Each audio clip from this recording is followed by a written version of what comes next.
Good morning. Today, deal-making with Iran, a country that cannot win a battle but rarely loses a negotiation. I'll talk with the president of the Foundation for Defense of Democracies in a few minutes. Also today, how close is Cuba to the breaking point? We'll talk with a former U.S. diplomat.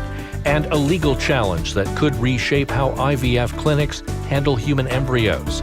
Later, birding is booming even as birds themselves are disappearing. Bird conservation is at a bit of a crossroads. And world commentator Cal Thomas on what Americans are willing to endure today.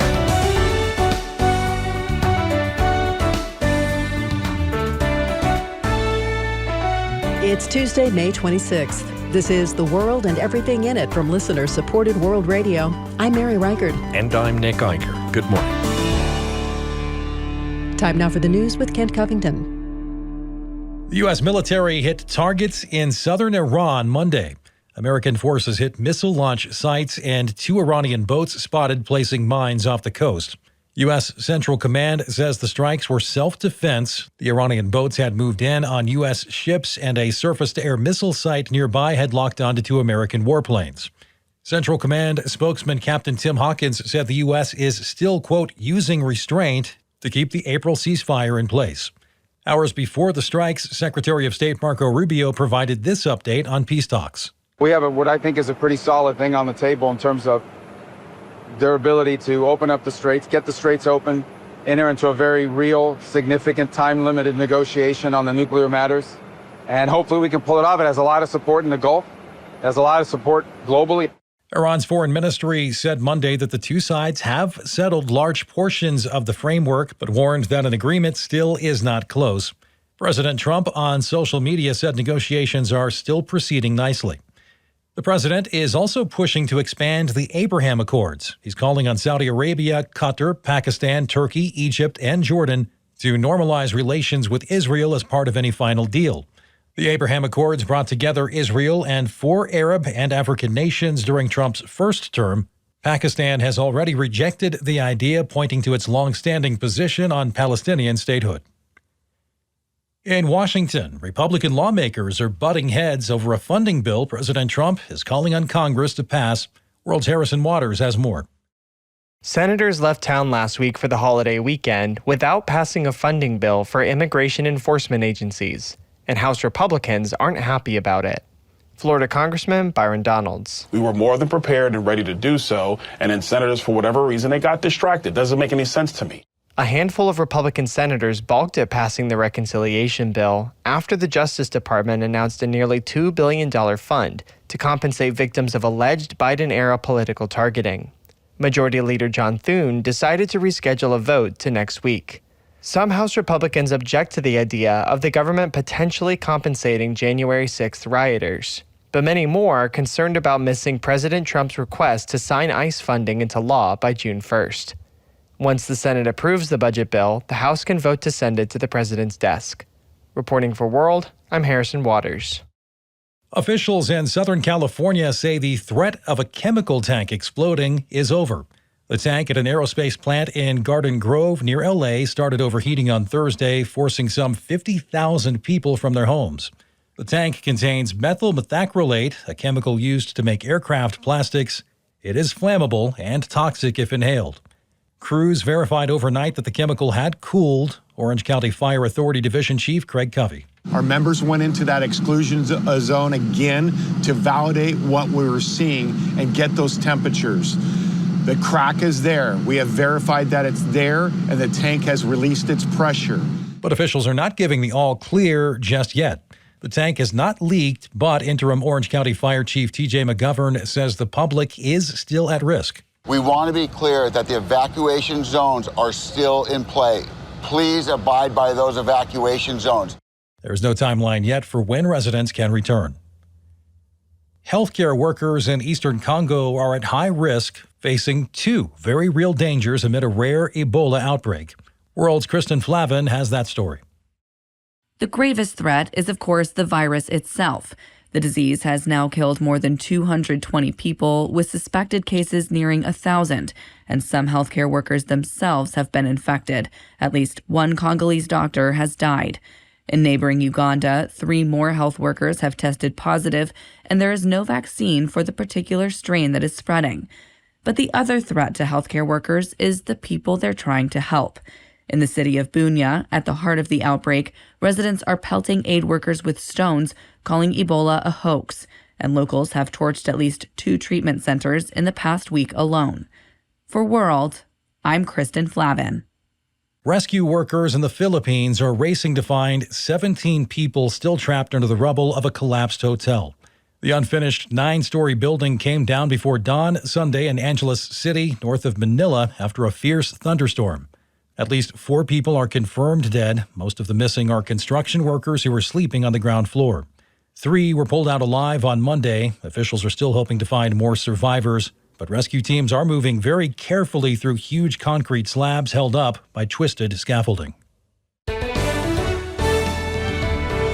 I'm Kent Covington, and coming up, deal-making with Iran. And later, commentator Cal Thomas on what Americans are willing to endure today. This is The World and Everything in It.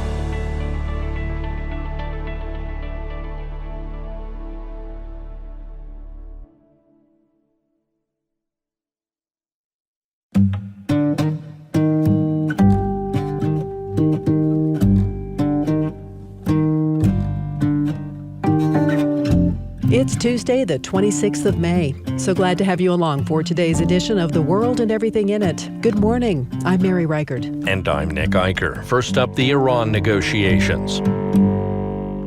Headlines over the holiday weekend suggested movement toward a possible agreement. Iranian negotiators in Qatar, oil prices reacting, and President Trump saying a deal could be great and meaningful. But the details seem fuzzy, and some of the toughest issues appear to be pushed into later talks. Joining us now is Clifford May. He's founder and president of the Foundation for Defense of Democracies.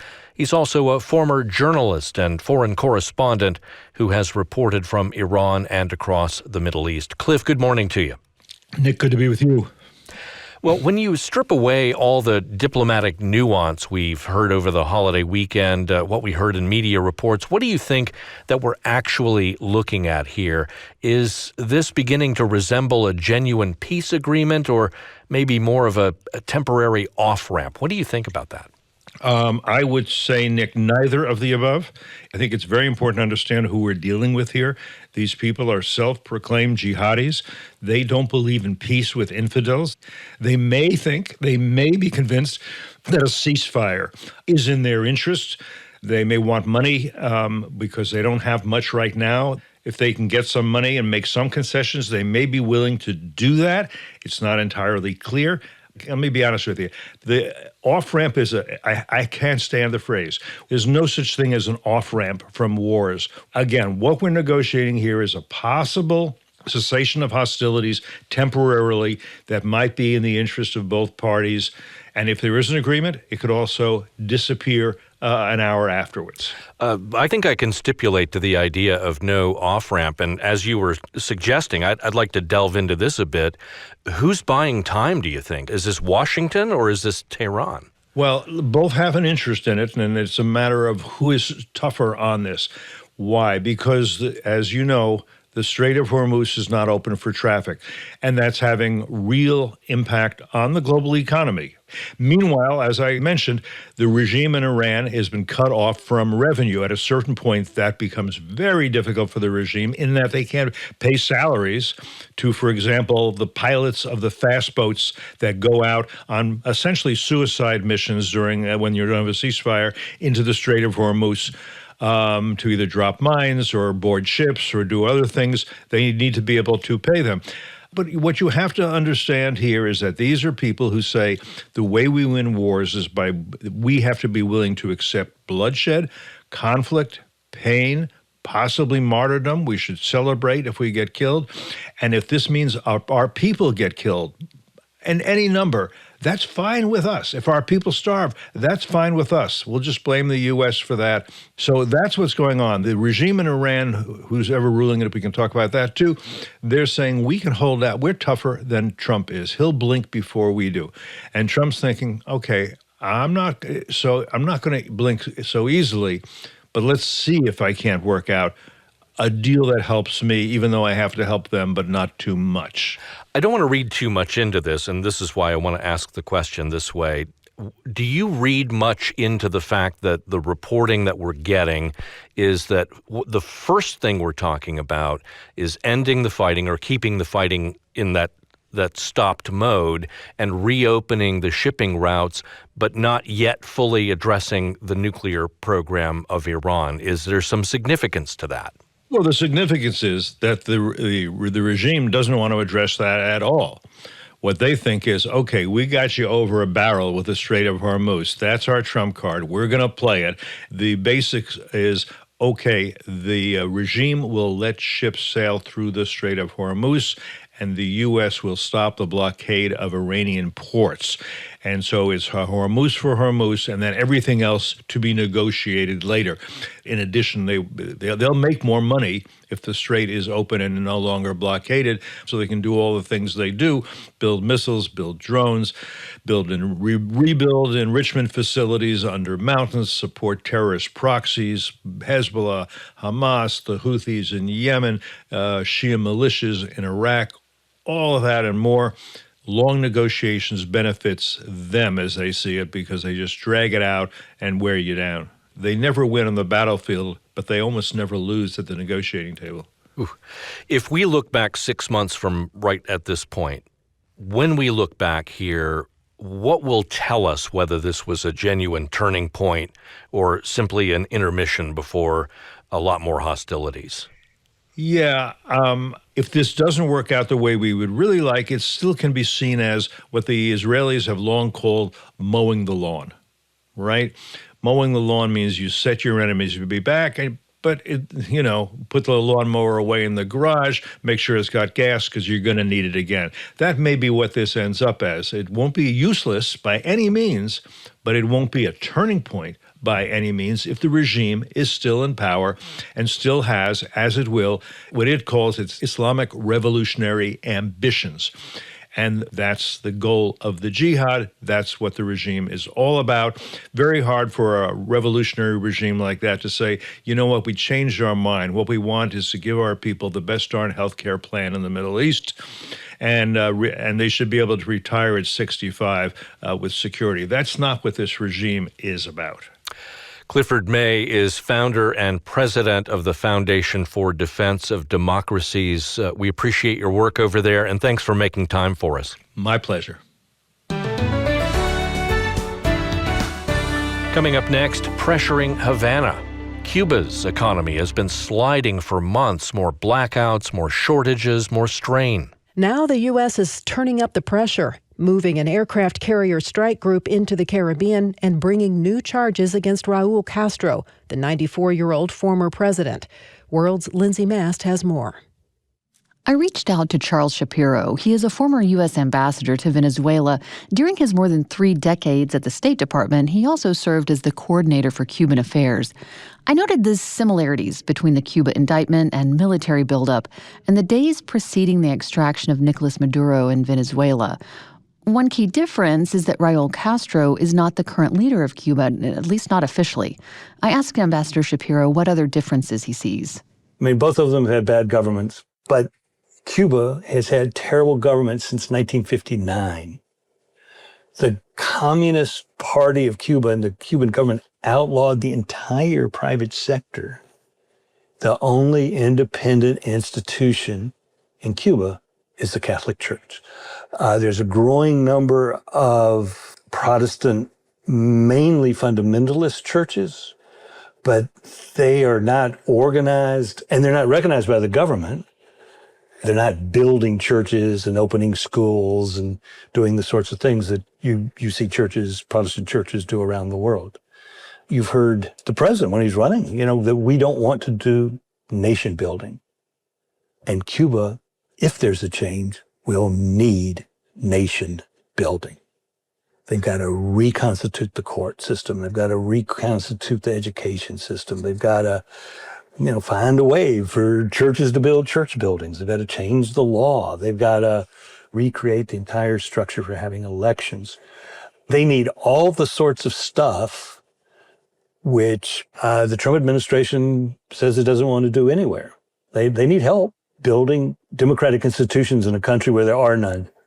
Ambassador, let's talk about the incident detailed in the indictment. It describes the work of Brothers to the Rescue, a humanitarian organization which flew over the waters between Cuba and the U.S. on missions to rescue Cuban migrants. They also spread pro-democracy flyers.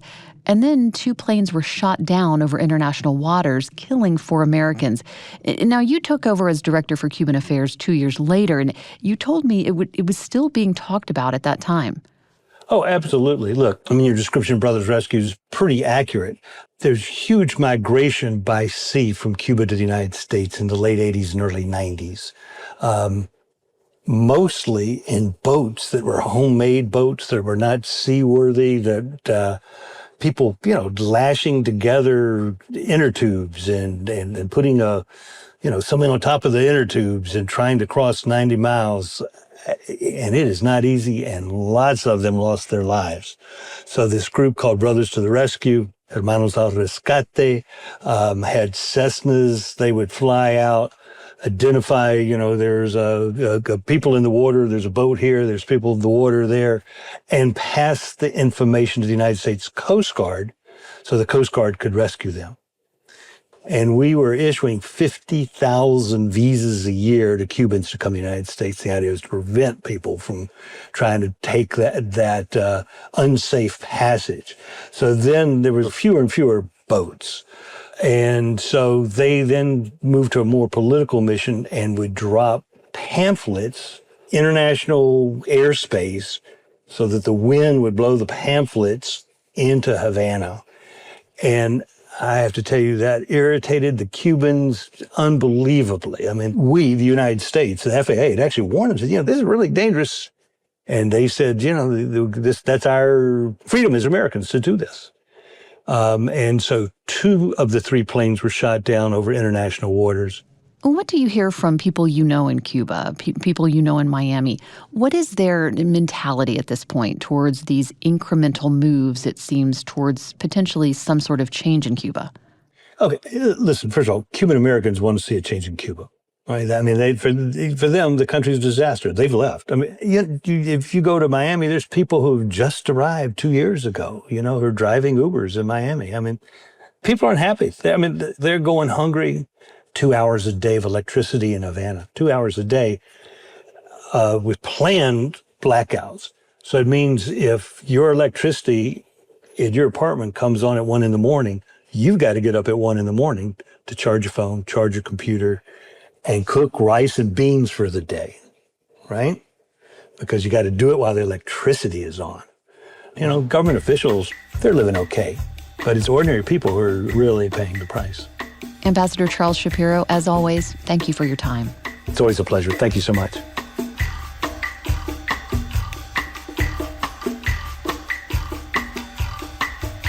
Additional support comes from Nuggets of Wisdom, digital homeschool curriculum, unit studies, and educational resources for growing minds. Nuggets-of-wisdom.com. From Worldwatch, a 10-minute video news broadcast that the whole family can agree on. Free for the first 7 days. worldwatch.news/podcast. And from Asbury University, committed to the formation of students through discipleship, calling, and career preparation. asbury.edu. Up next, taking on the in vitro fertilization industry. A lawsuit in Utah argues embryos created through IVF deserve stronger legal protection and could reshape how clinics operate. World's Lauren Canterbury reports.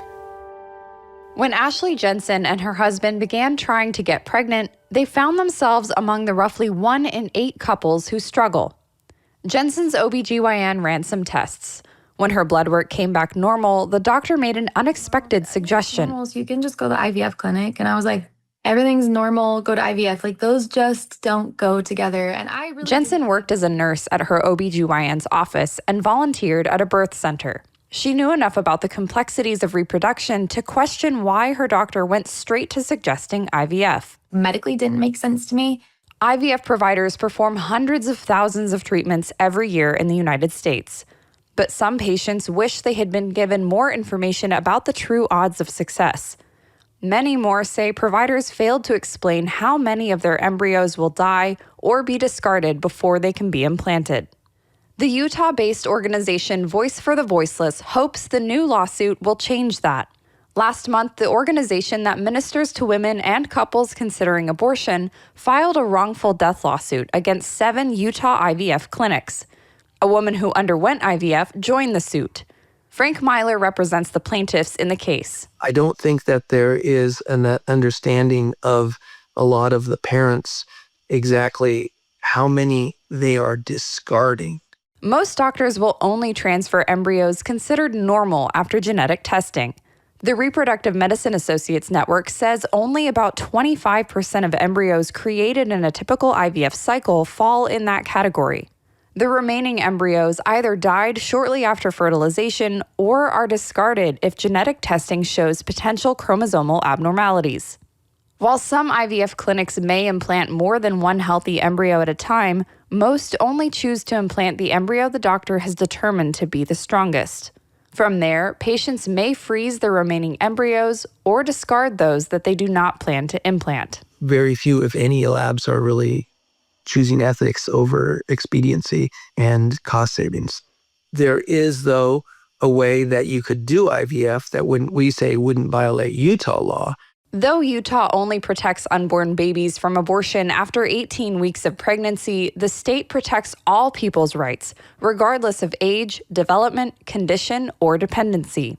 Myler and the plaintiffs hope a court will uphold that law and affirm that it extends to embryos created through IVF. Chris Martinson is the founder and director of Voice for the Voiceless. So that's what this lawsuit is. It's not to make new law. It's just to uphold the law that we already have on the books. While Martinson is an abolitionist and wants to see abortion and IVF ended completely, he says this case has a different goal. He and the other plaintiff want IVF clinics to stop making more embryos than they plan to implant and to stop destroying them or allowing them to die. Ultimately, what I want is for Utah to have equal protection and for us to win. And other states would be able to look at the legislation and the wording in their legislation and be more specific for what human beings are and their equal rights. Myler and Martinson pointed to what is called ethical IVF as a potential alternative. Doctors who use the method only fertilize the number of eggs that the couple plans to implant during the same cycle. While traditional IVF may have more immediate success, ethical IVF avoids intentionally destroying or freezing human life. Voice for the Voiceless also hopes that the case will bring more attention to alternative reproductive medicine. That's the route Ashley Jensen and her husband decided to pursue instead of IVF. As she sought out other doctors' opinions, Jensen learned about natural procreative technology, or NAPRO. It focuses on determining and treating the root causes of a woman's infertility. Wow, this sounds really great. Their kind of slogan is, infertility is not a diagnosis, it's a symptom. And I was like, that is great. During her first call to a clinic, a nurse said she likely had endometriosis, a condition her doctors had never suggested. I did end up having surgery for endometriosis. I had really bad endo. My surgery was like 6 hours long. And then I got pregnant 4 months later after my surgery. The Jensens have 3 children now, and she practices restorative reproductive medicine. Treating the underlying causes can improve the chances of having a healthy baby, regardless of if a couple chooses to pursue IVF. But she says she's learned her patients' doctors often don't incorporate any methods besides IVF. If you can just muster up enough money to do IVF, it will be your ticket. You'll get pregnant. And that obviously is not the case for everyone. Back in Utah, the plaintiffs are waiting to see how the case will proceed. So far, the defendants have not filed a response, and a court has yet to weigh in. Reporting for World, I'm Lauren Canterbury.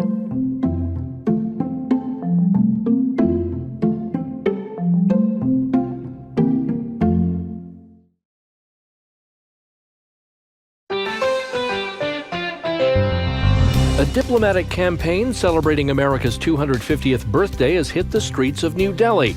The U.S. Embassy there plastered about 100 auto rickshaws with giant ads featuring images of President Trump with the slogan, "Happy Birthday, America." The idea was to spread goodwill. The reality, though, some drivers seemed less interested in international friendship than in practical considerations. This driver saying his rickshaw hood was torn and the ad covered it up. Rickshaw driver Ganesh Kumar saying he held out on placing an ad until he was offered a packet of tea. How ironic.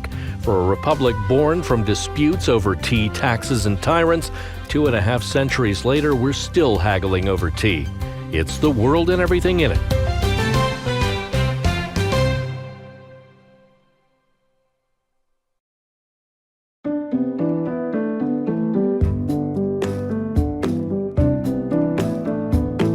Today is Tuesday, May 26th. Thank you for turning to World Radio to help start your day. Good morning. I'm Mary Reichard. And I'm Nick Eicher. Coming next on The World and Everything in It, a bird decline.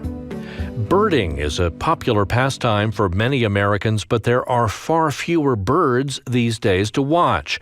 Thousands of species across North America continue to decline, and conservationists are rethinking how to bring them back. World's Emma Eicher took a walk with an Audubon Society educator in western Pennsylvania and has the story.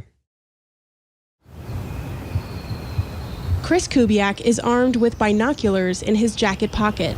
That's your northern pearl. It's a really cool looking warbler. But he doesn't use them.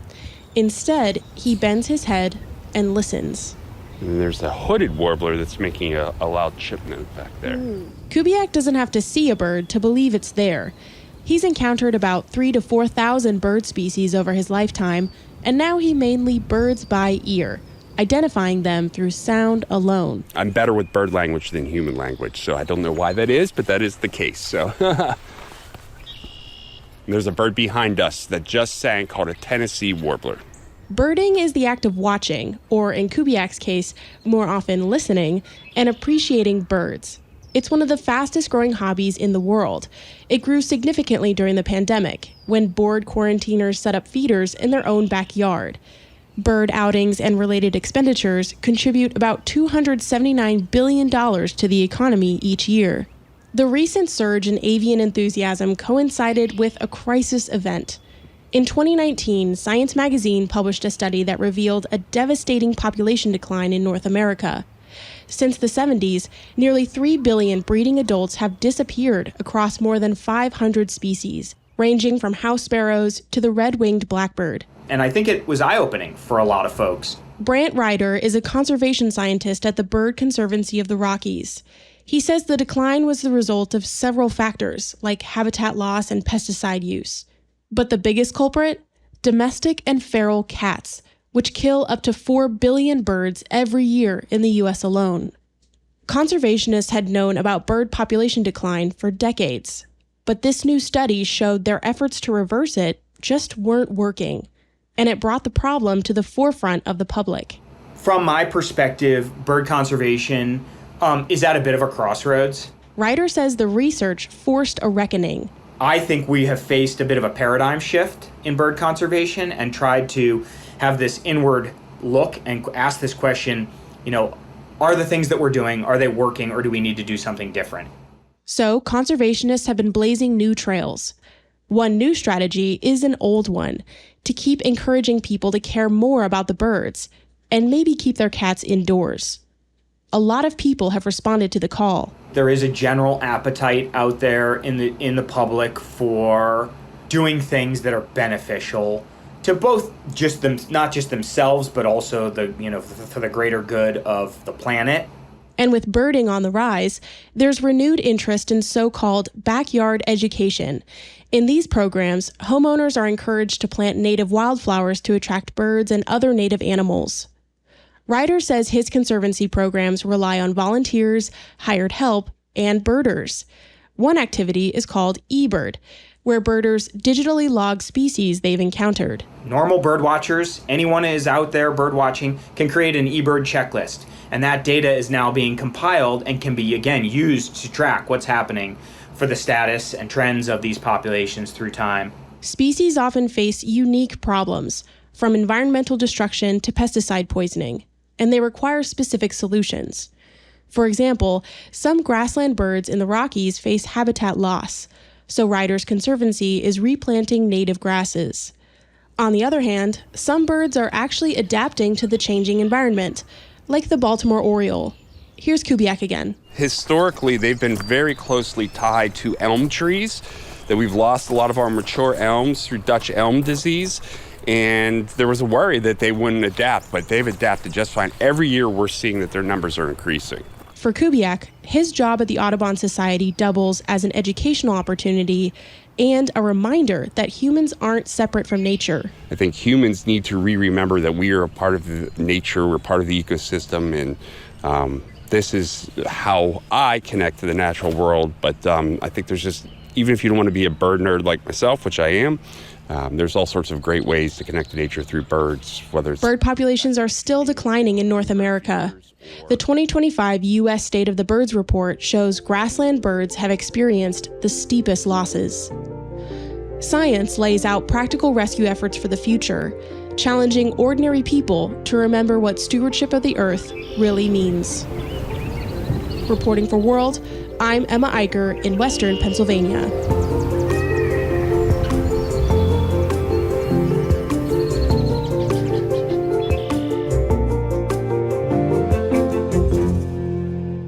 And finally today, Memorial Day at Arlington National Cemetery. The ceremonies included a reminder of the cost paid by generations of Americans who served and died for the country. Giving remembrances yesterday were the President and Vice President, as well as the Secretary of War, Pete Hegseth. World commentator Cal Thomas says remembering that cost also raises a question about what Americans are willing to endure today.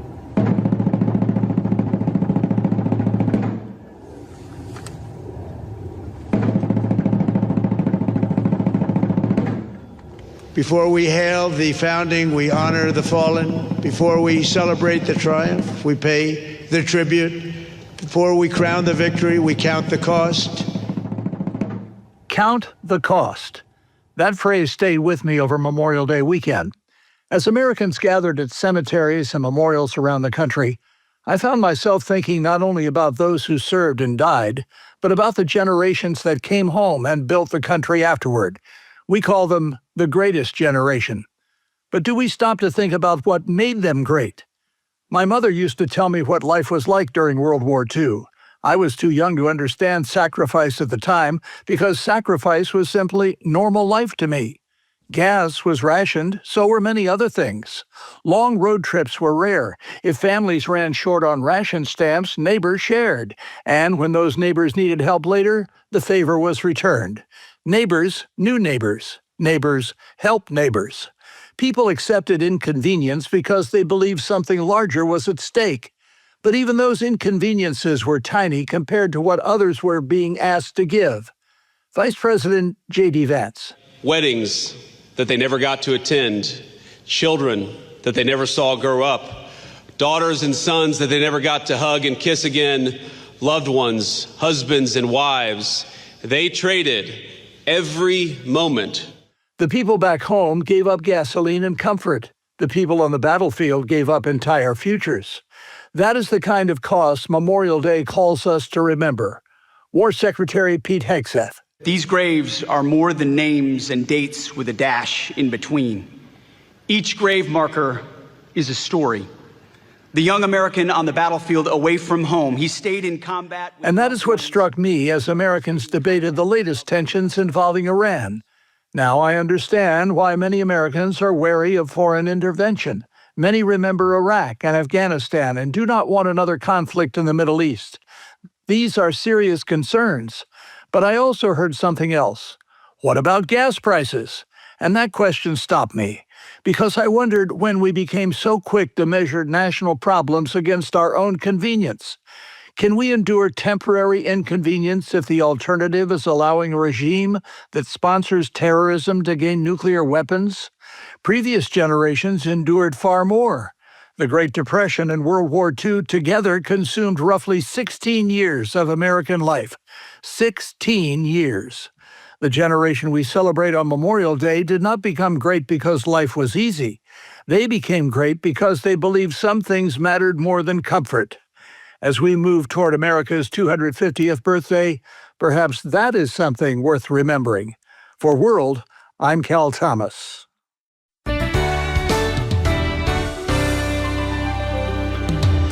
Tomorrow, Washington Wednesday with Hunter Baker and a tiny school that provides classical education for students with disabilities.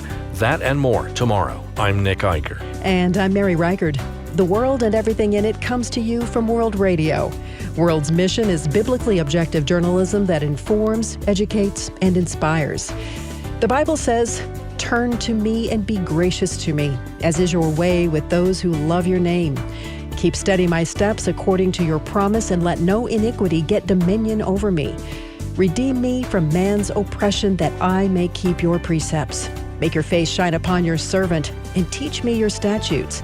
Verses 132 through 135 of Psalm 119. Go now in grace and peace.